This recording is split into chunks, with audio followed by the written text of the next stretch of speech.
अस्सलाम वालेकुम स्टूडेंट। आज हम प्लांट के अंदर जितने भी बैक्टीरियल डिजीज़ है वो पढ़ेंगे। तो प्लांट के अंदर आपके कोर्स में इंक्लूडेड डिजीज़ 5 है, जिसमें सबसे पहला जो है वो बैक्टीरियल लीफ स्पॉट है। नाम से जाहिर है कि लीफ के ऊपर स्पॉट बनता है बैक्टीरिया की वजह से। Small spot of different colour appear in the leaf.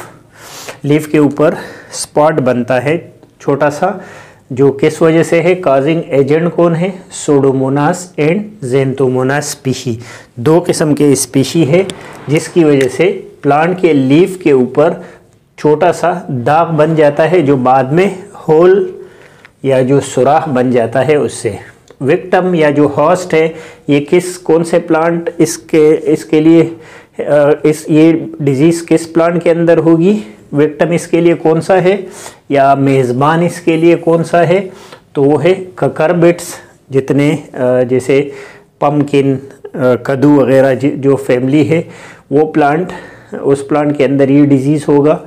Beans के अंदर और कॉर्न जो है मेस, मकई, उसके अंदर लीफ स्पॉट की डिजीज़ कॉमन होती है।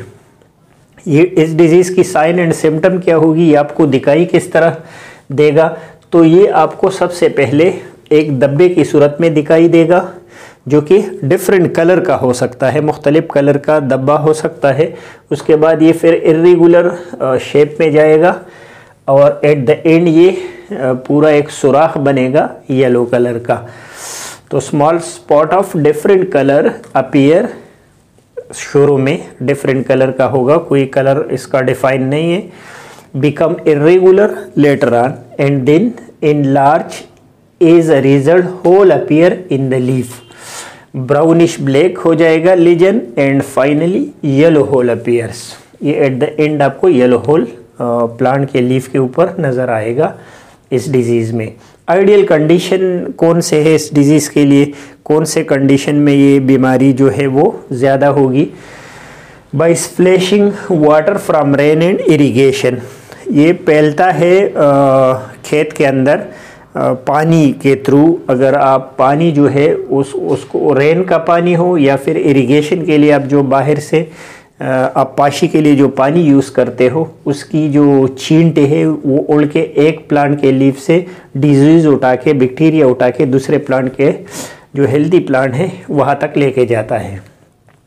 सेकेंडली, अफेक्टेड सीड्स है।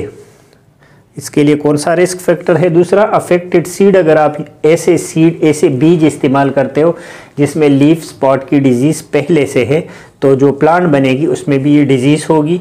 फ्रीक्वेंट रेन, जिन इलाकों में बार बार बारिश होता है। पुअर सॉइल ड्रेनेज, जहाँ पे सॉइल से आप वाटर नहीं ड्रेन कर पाते, तो वहाँ पे ज़्यादा चांसेस है इस डिज़ीज़ की। हाई ह्यूमिडिटी जिस एरिया में हो। ओवर क्राउडिंग ऑफ प्लांट, एक जगह में बहुत सारे प्लांट हो। और वार्म टेम्परेचर इसके लिए भी रिस्पॉन्सिबल है। इसको प्रिवेंट कैसे करेंगे? तो जितने भी कॉपर बेस्ड प्रोडक्ट है, ख़ास तौर पे जो टूल्स है, फार्मिंग में जो टूल्स यूज़ होता है वो सारे कॉपर बेस्ड हो, मतलब आयरन वगैरह से नहीं बने हो, कॉपर बेस हो। तो कॉपर बेस पे जो सरफेस के बैक्टीरिया है वो ग्रो नहीं कर पाते और ये ज़्यादा सेफ होते हैं कॉपर बेस जितने प्रोडक्ट है। हॉट वाटर ट्रीटमेंट करेंगे हम सीड्स के लिए।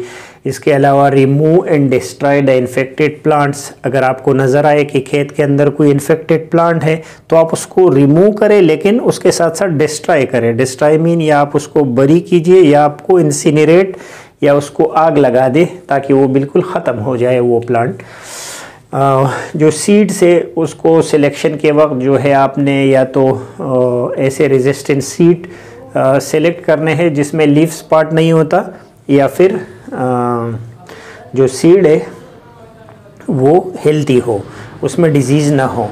क्रॉप रोटेशन आपको करवाना है ताकि जो डिज़ीज़ है वो नेक्स्ट जनरेशन तक ना जाए। मतलब ये है कि अगर इस दफ़ा आपने एक किस्म का जो प्लांट है उसकी कल्टीवेशन की है, तो नेक्स्ट सीज़न में आप किसी दूसरे प्लांट को कीजिए, ताकि जो बैक्टीरिया का जो इंक्यूबेशन पीरियड है वो ख़त्म हो जाए और ये बैक्टीरिया जो सॉइल में रहती है वो ना रहे। तो ये था बैक्टीरियल लीफ स्पॉट। सेम इसी तरह का जो सेकंड डिजीज़ है बैक्टीरियल ब्लाइट, वो बिल्कुल सिमिलर था इसके साथ, तो इसलिए मैंने इसके साथ ही आपको मैं पढ़ा रहा हूँ। बैक्टीरियल ब्लाइट में क्या होता है, ब्लाइट मीन इन्फ्लेमेशन, सूजन को बोलते हैं ब्लाइट, जो बर्निंग होता है, सूजन होता है, उसको ब्लाइट बोलते हैं। तो बैक्टीरियल ब्लाइट में क्या होगा, small water soak light green spot appear on the leaves. ये भी लीफ स्पॉट की तरह एक स्पॉट होगा लीफ के ऊपर, लेकिन उसमें डिफरेंट कलर था और इसमें ग्रीन कलर होगा। जो स्पॉट का कलर होगा वो ग्रीन होगा और आपको वो स्पॉट ऐसे दिखाई देगा जैसे वाटर सोक, पानी में किसी ने रख दिया हो तो सोक नज़र आएगा आपको और ग्रीन होगा। इसके काजिंग एजेंट डिफरेंट है, जैसे बीन में ज़ेंथोमोनास एक्सोनोपोडिस है और इसका जो पैथोजेनिक वैरायटी है फासियोलाई, वो रिस्पॉन्सिबल है बीन में ब्लाइट काज करने के लिए। कॉटन में अलग है, वो है ज़ेंथोमोनास एक्सोनोपोडियस, और राइस में अलग है ज़ेंथोमोनास ओरिज़ा। ये हर प्लांट में अलग अलग बैक्टीरिया है रिस्पॉन्सिबल है इस डिज़ीज़ के लिए। तो ये भी बिल्कुल स्पॉट की तरह है, लेकिन आपने एक लाइट ग्रीन की बात याद रखनी है कि इसके ऊपर जो स्पॉट बनेगा वो लाइट ग्रीन होगा। और सेकंड, इसमें डिफरेंट बैक्टीरिया है और वो डिफरेंट बैक्टीरिया डिफरेंट प्लांट में डिफरेंट है, ये आपने याद रखना है।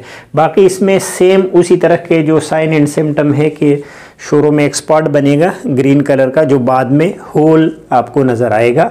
आइडियल कंडीशन इसके लिए भी सेम है, जो स्प्लैशिंग ऑफ वाटर से या affected seed, frequent land, poor soil drainage, high humidity, over crowding of plant और वार्म टेम्परेचर, इसके लिए ज़्यादा फेवरेबल कंडीशन है। प्रिवेंशन इसका भी सेम उसी तरह करेंगे कि जो सीड होगा उसको हम जो है डिजीज़ रेजिस्टेंट सीड सेलेक्ट करेंगे, डिजीज़ फ्री सीड सेलेक्ट करेंगे, और जो इन्फेक्टेड प्लांट है उसको रिमूव करेंगे और उसको डिस्ट्रॉय करेंगे। और थर्डली इसमें क्रॉप रोटेशन की आइडिया जो है वो ज़बरदस्त है। अगर आप क्रॉप रोटेशन करोगे, एक सीज़न में एक क्रॉप तो नेक्स्ट में, जैसे इस दफ़ा आपने मेस को कल्टीवेट किया तो नेक्स्ट सीज़न में आपने वीट को कल्टीवेट करना है, या कभी कभी तंबाकू वगैरह जो भी फेवरेबल और इलाके है जिस फसल के लिए, तो उसी तरह इसको रोटेट करना चाहिए फसल को, तो ये डिज़ीज़ फिर नहीं रहेगी।